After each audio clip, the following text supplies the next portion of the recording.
Mesdames et messieurs, bienvenue au journal. Tout de suite, les titres. Depuis la dernière épizootie de grippe aviaire, la filière avicole n'a pas encore pu renaître de ses cendres. La politique gouvernementale mise en place tarde à porter des fruits. Ne serait-il pas temps de la repenser? Tentative d'explication dans quelques instants. Le Cameroun regorge de plusieurs espèces de volailles. Cependant, le poulet de chair importé cristallise encore l'attention du secteur avicole. Dans ce journal, nous vous proposons un plaidoyer pour la promotion des espèces locales. L'agriculture prend de plus en plus les allures d'une science exacte au Cameroun. À ce titre, la formation occupe désormais une place de choix dans ce secteur d'activité. Nous allons vous le démontrer dans quelques instants. Mesdames et messieurs, c'est tout pour les titres. Tout de suite, les développements.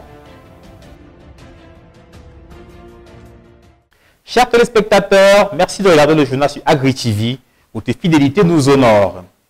Depuis la dernière épizootie de grippe aviaire, la filière avicole au Cameroun a de la peine à se relever. Malgré toutes les actions entreprises par les pouvoirs publics, on ne peut pas encore voir le bout du tunnel. Une situation qui nous amène à nous poser la question.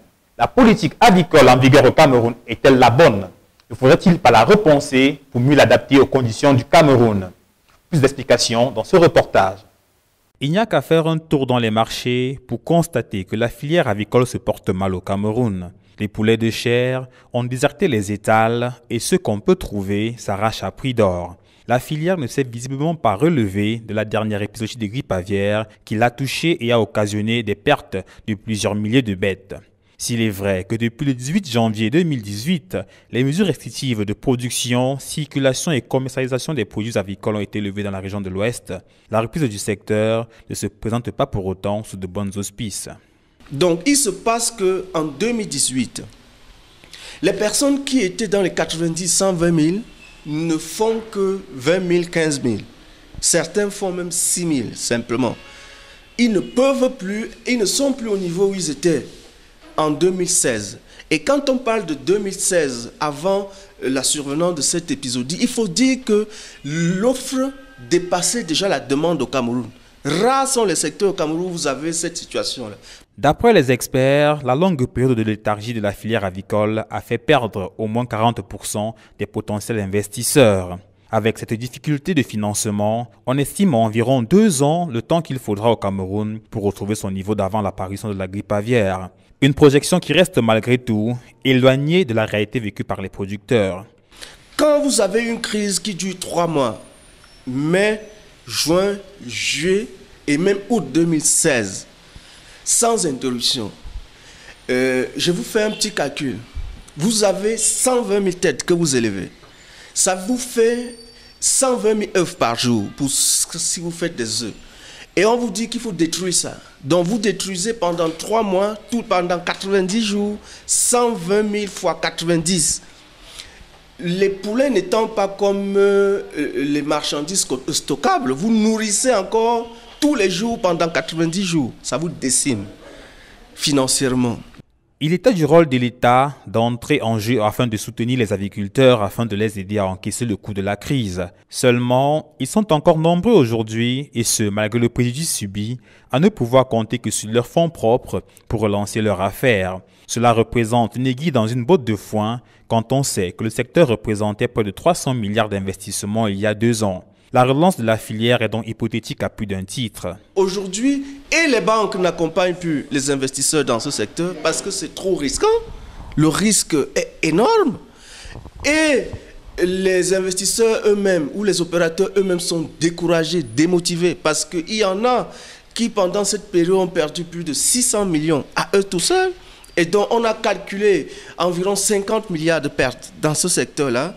Et ce sont des pertes qui n'ont pas été indemnisées. Donc ce sont des pertes sèches. Vous comprenez un peu?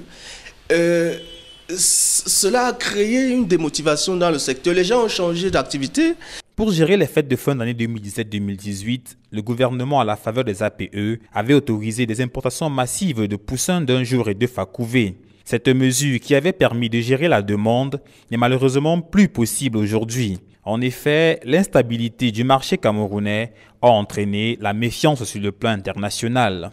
les opérateurs, même quand ils disposent de l'argent, n'ont pas la capacité d'importer. Ils disent que en France, notamment, où vous importez, les fournisseurs privilégient le marché stable. Et donc, comme ils fonctionnent par carnet de commandes, ils ne livrent que les pays, les acheteurs des pays où la demande a été stable sur un bon bout de temps. Donc, il vous faut environ 3 mois entre la commande et la réception du produit. Ce qui fait en sorte que même si les APE, les poussins sont comptés dans la première catégorie des produits bénéficiant des APE, vous n'avez pas les produits sur le marché aujourd'hui. Vous n'avez pas de poussins, vous n'avez pas la matière première et c'est compliqué. Donc la situation est là. Absence de matière première pour faire les poulets. Essentiellement axée sur les importations dont la filière dépend quasi totalement, la politique avicole au Cameroun ne s'est pas suffisamment attardée sur la protection des acteurs de la filière. Avant la triste épisodie de 2016, le Cameroun entrevoyait sa production de poulet à 50 millions de têtes selon l'interprofession avicole. C'est dire que le label camerounais en la matière était éclatant. Pour espérer revenir à ce niveau, il est clair que les pouvoirs publics doivent entrer en scène au vu de l'importance des enjeux. À défaut de pouvoir relancer la filière immédiatement, il est question au moins de prévoir les problèmes à venir. Pas une histoire qui se résout au niveau national. Il faut importer. Le gouvernement ne peut rien. Donc, on est dépendant. Et aussi longtemps qu'on sera dépendant, on aura ce problème. Là, on parle de poulet. Bientôt, on va parler du riz. Bientôt, on va parler du lait. On aura le même problème.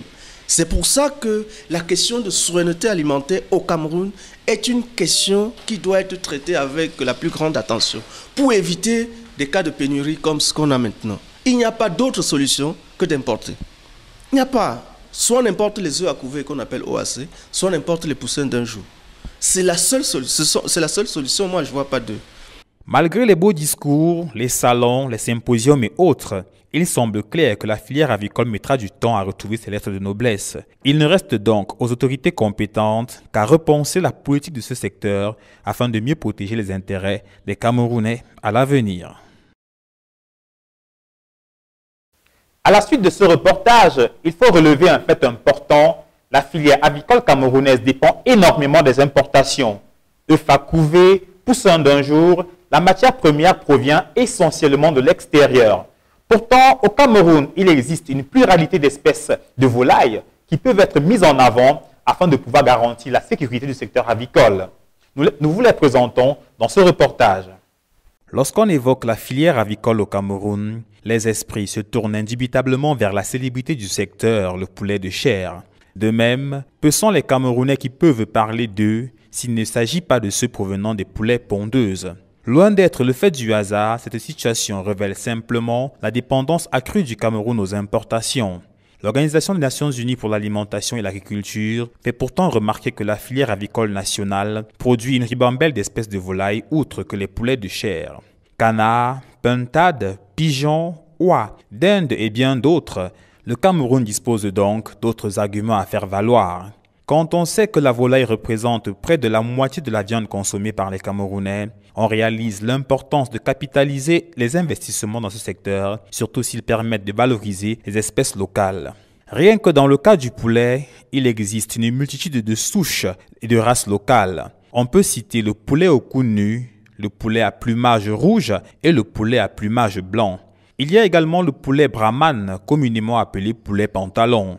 Ceci, c'est en raison du plumage qui lui recouvre les pattes. Cette espèce est particulièrement appréciée par les consommateurs et semble même être un signe de prestige. C'est une race de luxe qui est souvent parfois dans la basse-cour, qui fait seulement plaisir de voir et d'admiration pour le propriétaire. Et alors, cependant, là vous voyez là, au moins c'est 18 000 et pour prendre de l'argent c'est 15 000. On n'a pas besoin de kilos, monsieur, c'est juste parce que même toi-même qu'on te vend, tu achètes comme ça et vous-même vous l'avez si bien dit. Le commerce est libéralisé, donc ça veut dire que tout le monde a son prix. Donc le revendeur vient, si on s'entend, je prends. Tout comme cette race de poulet, Canards, pintades, oies ou encore cailles de race locale sont considérées comme les plus résistantes aux maladies par certains consommateurs. Ils en veulent pour preuve que ce soit toujours les espèces qui ont le taux le plus élevé de survie après chaque épisode de grippe aviaire. De plus, ces différentes espèces s'élèvent facilement à travers tout le pays sans véritablement demander de gros moyens. Le caractère bio que cela leur confère est un argument marketing de poids. Au niveau de l'approvisionnement, nous, essentiellement, pour l'instant, on fait dans la vente. C'est-à-dire qu'on se ravitaille chez des éleveurs. Et certains qui ne sont pas ici, certains qui sont à l'ouest et dans le Grand Nord, majoritairement. Vous savez, c'est les produits naturels. Il y en a qui mangent uniquement le poulet biologique. Il y en a qui utilisent pour des cérémonies, des dot et autres. Le poulet de chair issu de l'importation est entré dans les habitudes de consommation des Camerounais de par la rapidité de sa croissance et sa prise phénoménale de poids. Seulement, au vu des nombreuses difficultés que connaît le secteur à chaque cas d'épidémie, il serait judicieux de mettre sur pied un circuit national gérable d'un bout à l'autre de la chaîne. Ceci convoque une fois encore la promotion de la production locale et surtout de sa consommation, d'autant plus que les clients potentiels se recrutent dans toutes les couches sociales. Bon, le portrait type de nos clients, c'est toutes les classes de la société. Je vous ai dit, il y a des gens qui font des cérémonies, par exemple les dots. Il y a certaines traditions où, dans la dot, on exige du poulet du village. Bon, il y en a qui viennent chercher le poulet du village uniquement pour le manger. Parce qu'il est biologique, il n'a pas de toxines, il n'a pas de produits chimiques. Je connais les diabétiques, j'ai des clients diabétiques qui ne mangent que ça. J'ai des clients, il y a aussi certains clients qui aiment ça parce que ça a un bon goût. Ça a un bon goût, c'est naturel, il n'y a pas match entre ça et le poulet de chair, le poulet de ferme là. Bon, il y en a aussi qui viennent chercher pour leur, comment on appelle ça, pour leur cérémonie traditionnelle. D'autres qui font la tradition avec, vous voyez un peu. Bon, voilà. D'autres aussi qui viennent chercher ceux qui sont gros pour faire plaisir à leurs personnes qui leur sont chères. Par exemple, au patron, au beau-père, à la belle famille. Généralement, en fin d'année, ils veulent faire plaisir, ils viennent chercher les gros poulets du village pour aller offrir. Dans tout type de la société. Voilà, il y a aussi qui veulent élever, qui veulent avoir leur basse-cour chez eux. Ils viennent chercher ceux qui sont tout jeunes, ils viennent chercher les différentes races pour avoir leur basse-cour. Les défis à relever pour le Cameroun dans sa marche vers l'émergence sont de plus en plus nombreux. Au regard des marchés nationaux et internationaux, il semble désormais clair que la priorité doit être mise sur la production et la consommation au niveau local afin de limiter les influences extérieures. La relance de la filière avicole à travers la promotion des espèces locales pourrait bien servir de premier pas dans ce sens. Depuis quelques années, l'engouement développé au Cameroun autour de l'agriculture en fait presque une science exacte. Ainsi, la formation tend à prendre une place importante dans le but de toujours pouvoir performer davantage. Plusieurs écoles, plusieurs sessions de formation sont régulièrement organisées ou créées. William Bangonnier essaye de faire le tour de ces initiatives qui ont pour but de réduire la pauvreté au Cameroun. Pendant longtemps, l'agriculture au Cameroun était une activité improvisée par celui qui la pratiquait. Il fallait juste avoir un espace de terre disponible, se voir prodiguer 2 ou 3 conseils et on pouvait débuter. Aujourd'hui, l'innovation fait que l'agriculture revêt un caractère qui, au préalable, nécessite une formation formelle pour y exercer. Depuis quelques années, il y a un engouement de plus en plus croissant autour des activités de ce domaine. Alors, les créations ou encore les réaménagements et surtout l'amélioration de certains centres de formation à caractère agricole se font récurrentes. Pour y accéder, les conditions sont loin d'être difficiles. Les niveaux scolaires les moins élevés sont acceptés. Pour certaines de ces écoles de formation, dans le souci de joindre la théorie à la pratique, elles demandent aux apprenants de disposer d'un capital foncier. Ceci permet de mettre en pratique les enseignements à eux transmis. Entre agents agricoles, techniciens supérieurs et ingénieurs agronomes, les jeunes Camerounais reçoivent des formations chacun selon sa convenance, son niveau d'instruction et ses aptitudes. Si l'on se trouve dans la région du centre, on peut intégrer la bonne vieille école technique d'agriculture, d'élevage et des pêches de Yaoundé. Pour ces environs, on peut avoir l'école pratique d'agriculture de Bingela, non loin de Ngoumou. On a également l'Institut supérieur d'agriculture et de gestion de Bala. Et encore, le centre de formation agricole dans le département du Nyong-Esso, c'est en Balmayo. À côté de cela, des formations sont organisées assez régulièrement pour former soit aux techniques du domaine de l'agriculture, soit aux nouvelles techniques susceptibles d'apporter une meilleure rentabilité aux acteurs de cette activité. Le nombre important de personnes qui souhaitent se former au métier de l'agriculture vient sous-tendre l'énoncé qui a révélé que la terre ne trompe pas, elle vous rend fidèlement ce que vous lui avez donné. Une autre activité directement liée au secteur agricole, l'artisanat, transforme les produits issus bien évidemment de l'agriculture, de l'élevage, des pêches et autres.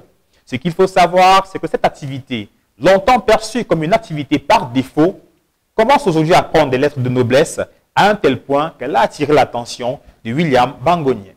Au Cameroun, l'artisanat est un domaine qui a du mal à permettre à ses acteurs de s'affirmer. Pendant longtemps, ce domaine était considéré comme étant de la débrouillardise.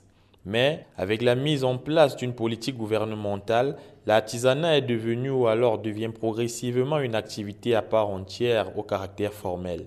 La promotion de la visibilité des artisans par le biais de foires et salons se fait désormais. C'est le cas de la 6e édition du Salon international de l'artisanat qui a débuté ce jour. Pendant la durée de celui-ci, les échanges entre créateurs, consommateurs et potentiels promoteurs et partenaires sera garantis. Malgré les efforts et aussi malgré le nombre important d'artisans recensés au Cameroun, le domaine rencontre d'énormes difficultés. On peut mentionner le fait que les crédits sont difficiles d'accès pour les artisans. À côté de cela, il y a une insuffisance d'accès à la formation, ce qui fait en sorte que les métiers soient envahis par des personnes ou alors des acteurs non connus. La sécurisation du métier d'artisan favoriserait le développement de l'économie du pays au regard de sa diversité culturelle. En termes de production, on peut avoir de la savane du Grand Nord à la forêt du Sud des activités artisanales comme la tannerie, le tissage, la poterie dans le Nord. Dans le Sud et le Sud-Ouest, la forêt à travers le bois et ses sous-produits favorise les sculptures et la vannerie. La décoration florale, le textile, l'habillement ainsi que la broderie, le tissage, le bronze et le cuivre ne sont pas en reste dans les régions du littoral et du sud-ouest. Au niveau des consommateurs, l'art de l'habillement est un domaine qui semble avoir conquis les jeunes et qui de plus en plus adopte les habitudes vestimentaires africaines. Par patriotisme ou par effet de mode, en tout cas, les parents en sont ravis. Ces parents, eux, préfèrent les sculptures des essences au bois difficiles d'accès. Les artisans bijoutiers, par contre, ont pour principaux clients le genre féminin. Voilà tout le problème. En artisanat, le terme client ne devrait pas être employé, car parler de client revient à réduire l'artisanat à une simple activité commerciale. Or, le produit artisanal ou produit culturel ne devrait pas avoir de prix. Il devrait plutôt être donné à celui-là qui serait mieux placé pour apprécier sa valeur intrinsèque. Ce n'est que dans ce cas que un produit de l'artisanat serait appelé objet d'art. Dans le cas contraire, il serait non pas un produit culturel, mais un simple produit commercial. L'industrie de transformation est certainement le maillon faible du secteur agropastoral au Cameroun. Le faible taux d'industrialisation amène les acteurs de cette filière à opérer de façon artisanale, ce qui ne garantit pas de bon rendement. Qu'est-ce qui coince et pourquoi ne pouvons-nous pas atteindre la perfection ou du moins progresser dans ce domaine? William Bangonnier s'est posé la question. Voici son reportage. Si le Cameroun arrive en tête de classement de production de certains produits, cela n'est pas le cas pour ce qui est de la transformation. Dans un pays où le besoin alimentaire se fait à grande échelle, la transformation agricole de grande envergure n'est pas assurée. Les industries de transformation présentes, dans le souci de recouvrer les frais de leurs entreprises, fixent parfois des prix qui rendent timides les consommateurs locaux dans leur majorité. C'est alors que les produits de grande transformation locale sont importés pour une ou plusieurs cibles étrangères au pouvoir d'achat mieux considéré. Pour satisfaire les consommateurs locaux aux moyens modestes, la transformation est assurée par certains acteurs qui la pratiquent de manière artisanale et à petite échelle. On comprend donc que cette transformation artisanale à petite échelle ne puisse pas satisfaire la demande d'une population comme celle du Cameroun. Celle-ci est ainsi obligée de consommer des produits qui sont transformés ailleurs, mais qui sont proposés à des prix plus abordables que ceux qui sont localement produits et transformés. Dans un environnement comme celui-ci, être surpris de savoir que les producteurs locaux enregistrent des pertes post-récolte alors que les consommateurs auraient très peu accès aux produits de ces planteurs. Ceci ne risque pas de s'améliorer au regard des mesures douanières qui sont favorables aux importations. Il n'y a qu'à observer la multitude de riz étrangers qui se discutent les étals dans les marchés alors qu'il est presque impossible d'apercevoir du riz camerounais. Mais encore, la bonne vieille société sucrière du Cameroun, qui était à très peu de choses d'annoncer sa faillite du fait de la concurrence déloyale de notre sucre local, face aux innombrables variétés de sucres étrangers présents au Cameroun. Fort heureusement, les mesures prises récemment par le gouvernement qui visaient à réduire les importations ont maintenu debout la bonne vieille structure. Il serait donc indiqué de répéter cela dans les autres filières pour améliorer les choses dans le secteur de la transformation agricole. La castration est une opération par laquelle un individu mâle ou femelle est privé de sa faculté à reproduire. En élevage, la technique est utilisée très souvent pour limiter les naissances non voulues, également pour favoriser la prise de poids et limiter l'agressivité. Que savent les Camerounais de cette opération? Voici leur réponse au micro de notre reporter. Donc, la castration, au fait, consiste à enlever les noyaux de l'animal. Bon, en fait, je pense que c'est ça. Afin de lui permettre de plus se développer, surtout chez les mâles. Je sais que bon, pour moi, c'est ça. Afin de permettre peut-être il faut engraisser l'animal. Ça permet à ce que l'animal puisse prendre plus de poids et plus rapidement. Et c'est ça pour moi, juste la castration. Je n'ai aucune idée. Non. C'est le fait de supprimer les organes génitaux de ces animaux. Oh, ça empêche la reproduction de ces animaux. C'est ce que je connais à mon humble avis. Vraiment, je n'ai jamais suivi quelque chose comme ça. Je ne sais pas à quoi ça sert. Bon, je crois que mon idée, la castration, c'est le fait de retirer les testicules d'un animal. C'est supposé rendre l'animal gros, selon l'imagerie populaire. Mesdames et messieurs, c'est tout pour ce journal réalisé avec l'aide de l'ensemble de la rédaction d'AgriTV. Merci de l'avoir suivi. Bonne suite des programmes et n'oubliez pas, retrouvez nos différents programmes et émissions en replay sur nos chaînes YouTube, Facebook et Twitter.